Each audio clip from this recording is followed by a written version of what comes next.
രണ്ട് വ്യത്യസ്ത മതവിശ്വാസികൾ എങ്ങനെ ഒരു ആരാധനാലയത്തിൽ പ്രാർത്ഥന നടത്താമെന്ന് ശങ്കിക്കുന്നവർ തലശ്ശേരി ചക്കിയത്തുമുക്കിലെ മൊയിലോംകുന്ന് പള്ളിയിലേക്ക് വരിക.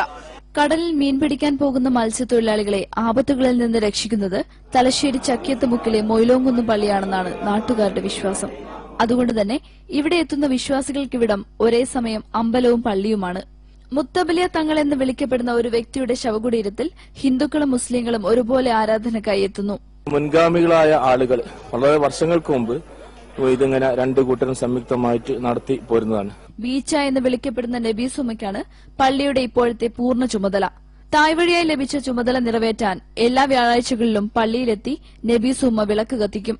നൂറ്റാണ്ടുകൾ പഴക്കമുള്ള ഇതിന്റെ ആവിർഭാവത്തെക്കുറിച്ച് ആർക്കും കൃത്യമായി അറിയില്ല. വിശ്വാസികൾ ഏത് മതക്കാരുമാവട്ടെ പട്ടും ചന്ദനത്തിരിയുമൊക്കെയായാണ് ഇവിടെ എത്തുക. മൊയ്തീൻ പള്ളിയിലെയും ബാലഗോപാല ക്ഷേത്രത്തിലെയും കമ്മിറ്റിക്കാർ സംയുക്തമായാണ് നേർച്ചകൾക്ക് നേതൃത്വം നൽകുന്നത്. ഹിന്ദുക്കൾ മാത്രമല്ല, ഇപ്പം നമ്മളിപ്പം മുസ്ലിംസ് ആയാലും ക്രിസ്ത്യാനി ആയാലും എല്ലാവരും ഇവിടെ വന്നിട്ട് വഴിപാട് കഴിക്കുക, അവരുടെ കാര്യങ്ങൾ സങ്കടങ്ങൾ പറയും, ബാക്കിയുള്ള എല്ലാ പക്ഷെ അതിനുള്ള ഗുണവും അവർക്ക് കിട്ടിയിട്ടുണ്ട്. രണ്ട് വ്യത്യസ്ത മത്സർ ഒരു തർക്കവുമില്ലാതെ തങ്ങളുടേതെന്ന് വിശ്വസിക്കുന്ന ഈ ആരാധനാലയം രാജ്യത്തിന് തന്നെ മാതൃകയാകേണ്ടതാണ്. ഹർഷപ്രകാശ്, ഇന്ത്യ വിഷൻ.